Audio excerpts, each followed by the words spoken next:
How's the weather? Here it is Yeah, so raining. it's always warm. Yeah, Okay. it's not raining this afternoon. It is good, but we are all, working from home. Yeah, because of the enhanced measures due to some new cases in Singapore. Yeah. So Cool. We give Perfect. you the floor really quick because it's raining here really hard. So hopefully after your keynote, the rain is gone and we can dive in oh, and your do some side. questions. Yep. Okay. Do you have a Okay. Well, presentation now with you you? can. Thank you. I'm going to share my screen now. Perfect. Yes. Okay. Give me 1 minute. Yeah, that works great. Okay. Presentation Great. mode. Yeah, perfect. Yeah, great. The floor is Okay. yours. You can hear me loud and clear. Yes, the floor is yours. Okay. Wonderful. So I will just start now. Then, thank you for having me again. It's been almost a year now, and of course, the world did not stop. Although because of the global pandemic, the world has actually almost businesses and all that came to a halt. And in January this year, World Economic Global Forum Global Risk Report actually reflect a very exciting, a global map here on the risk that the world is looking at. No surprise, and infectious disease was ranked top. But look at the top 10 risks. Actually, 5 of them are climate related. And that reinforced the message that climate risks are deemed as investment and business risks. So, and last year, it was really a very exciting year that sustainability actually shone through the pandemic, and that we saw the convergence of the will and commitment among business leaders, political leaders, economies, and all that, because we all understand that the health of planet, people, business, and economy is interdependent and interconnected. And we have seen number of economies that pledge to slash carbon emission to net zero, including China, Japan, and South Korea. Most of them are by 2050, and China 2060. And then various economy also look at and of course European Green Deal was one of the earliest one, and then we have UK has its own green plan now, and then US is back in the game, and for Singapore we also launched our green plan. So we are really seeing very exciting climate action, and of course, Race to Zero is probably the biggest, a global alliance committing to achieve this, net zero. And if you look at the number, 120 countries have signed up, which is quite aligned with Paris Agreement, and 700 over cities. But one part I would say that it is lagging behind is businesses. We only have about 2,000 over businesses, globally that sign up to pledge for net zero, which is a big area, for growth. And interestingly, 127 biggest investors actually pledged to support net zero. And last year, we have seen tremendous growth of, ESG funds.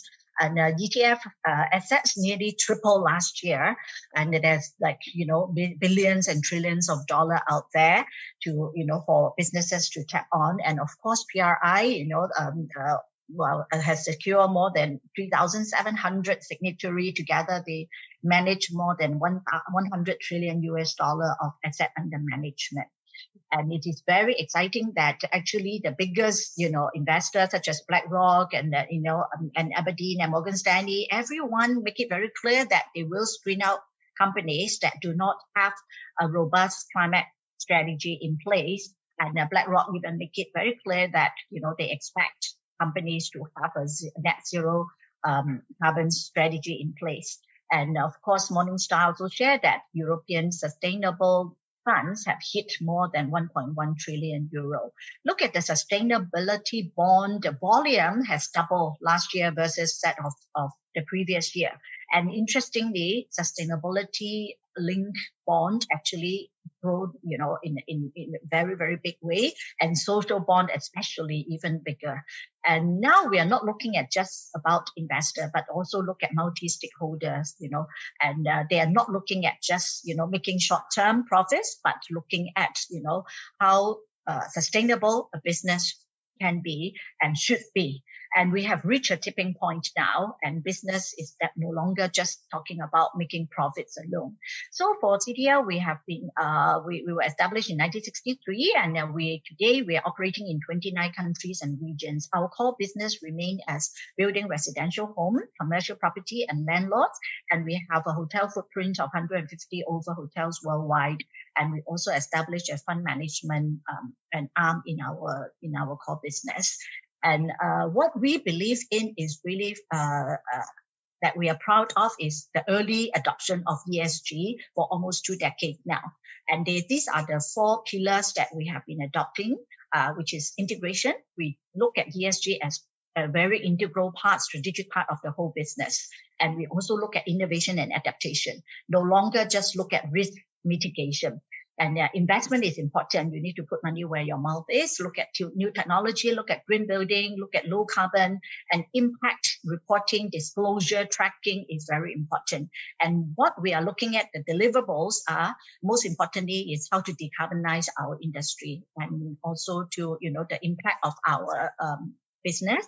And digitalization innovations are key to achieve decarbonization. And last but not least, disclosure. All these are actually intertwined and also interdependent. We need to communicate as well. What get measured, get managed. So this is actually our value creation model that we actually put in our annual sustainability report. And what we are doing is not just an annual report. We also have a quarterly report that it is posted online at our cdlsustainability.com. And what we look at is we started our journey conserving as we construct since 1995 at the core of this model. And we have also looked at ESG through the financial and business lens and articulated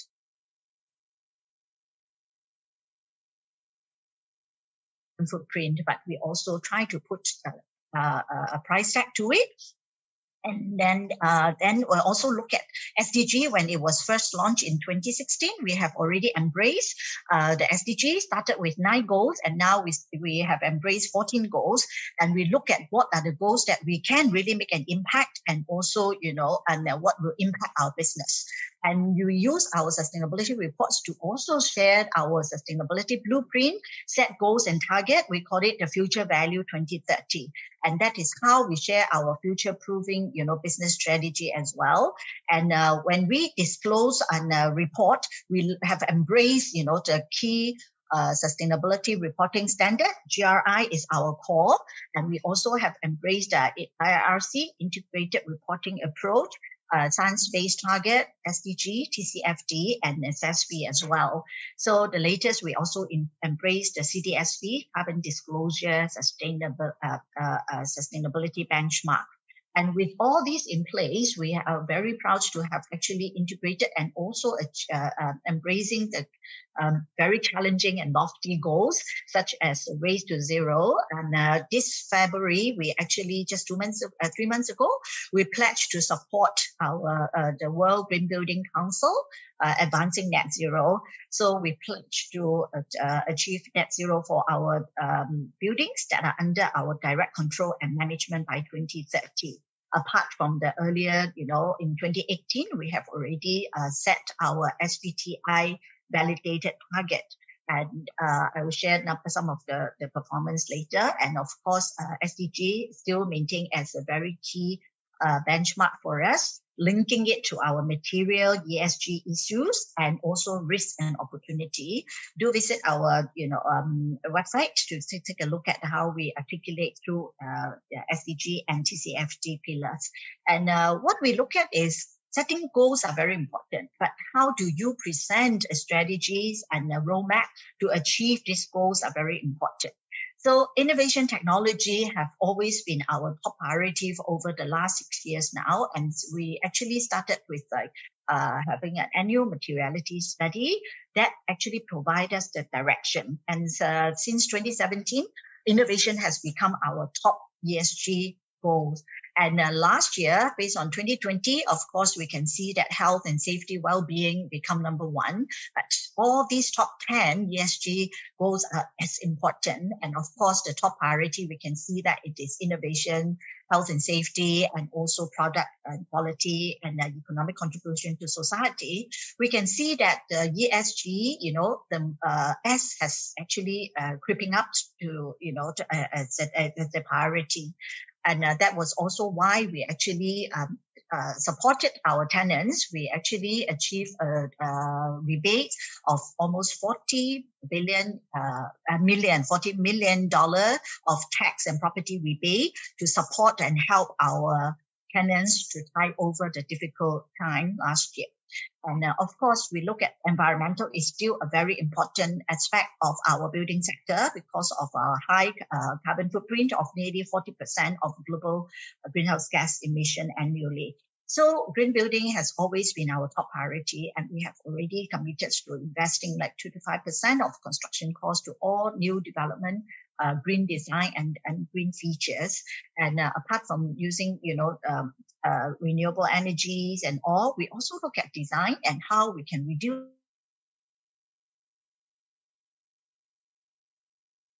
in our, and pride and joy that can actually help us to raise productivities and reduce heat gain right from the beginning when we design. And these are some of the examples that if we look at the life cycle approach. For the building Boulevard 88, we adopted the virtual design and construction technology that help us to reduce heat gain by about 20%. Singapore is hot through the year. We are near the equator. So how to cool our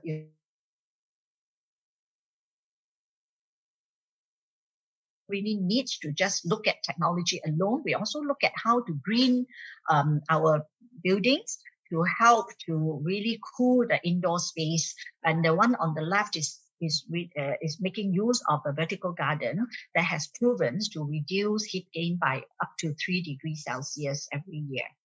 And therefore, of course, looking forward, we are not just looking at technology, old design and all that. We also have to look at how we could design better and also provide greenery and more spaces, especially during lockdown. Our home become our workspace, social space, and entertainment space. So how do we green our residential home? And is what we have looking at now for a few years now. Actually, the one on the left, you can see Amber Park. We devoted 65% of overall site area to greenery and facilities, and and even jogging track on the top floor. And what the mandatory requirement is 40%. So we are way above the mandatory requirement. And indoor space in the health and indoor air quality has become a top priority.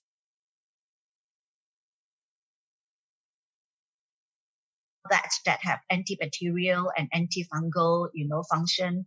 And of course, microcity, mixed development, sustainable developments, all these are our top priority as we build and design moving forward. And of course, we have to also invest in what we believe in. The goals that we set are not easy goals. So we need to really invest in what we believe in, the new features and all that. And our policy towards net zero is very prudent. We don't look at it like to achieve it overnight. And you can see that it has been a journey since even more than 10 years ago that we already started our green building commitment. And every development we devote at least to, a new green building designs. And in 2010 and 2014, we have actually achieved the highest number of Green Mark, BCA Green Mark achievement in Singapore. And we also, to our name, we have about 2 net zero building right now. And we will continue to look at how we can achieve super low energy for new building and also existing building. And I just now mentioned about our net zero commitment. It has been a journey, and we want to be prudent and take progressive steps to achieve it. And this is actually the roadmap. We started our climate change policy more than 6 years ago, and we track our performance and we set our goals and target in a very prudent manner. And we, that's why if we waited until earlier this year, then we make a bold pledge to, support the World Green Building Council's net zero building commitment. With this commitment, we, pledge to disclose our performance and also add on, gaps and all that. And also to validate all the data, not just, something that we report without external assurance.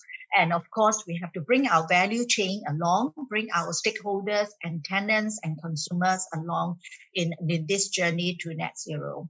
And without technology, and it's very hard to move the needle. So we have continued to partner with our academic and startups to look at smart green home technology and tropical technologies as well. And we also invest in VC, such as Fifth Wall and Dragon Rise Capital, to look at, PropTech and to help us achieve scout for technologies that achieve decarbonization. And we also invest in startup directly, and hopefully we can also encourage more young people to look into PropTech and FinTech as well. And today,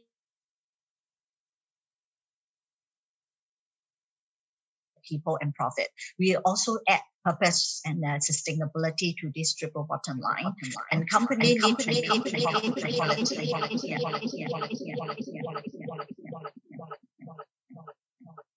Okay, apology for this. Yeah.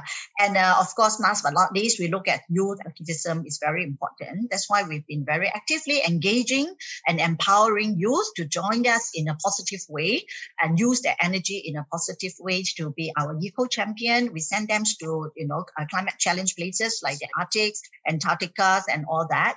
And studies show that Gen Z and millennials do look at, joining companies that are responsible, and also by investing more in sustainable products and services.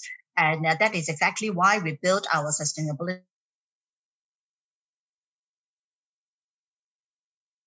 for young people and industry as well. And we do a very robust reporting, and this is actually extracted from our sustainability report. We look at how we could actually help to reduce operating costs by about 4 million a year in our report, and also look at how we have actually engaged our tenants. We continue to maintain a 100% green lease with our tenants. And of course, we report on our carbon emission intensity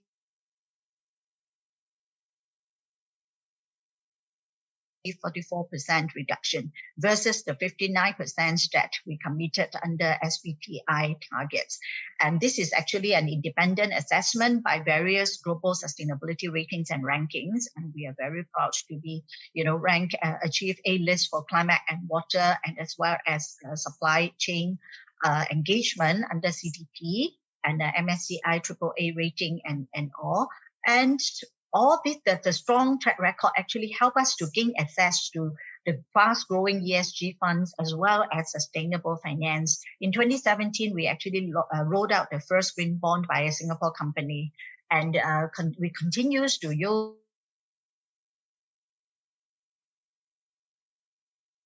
$2.5 billion worth of sustainable finance, including green loans,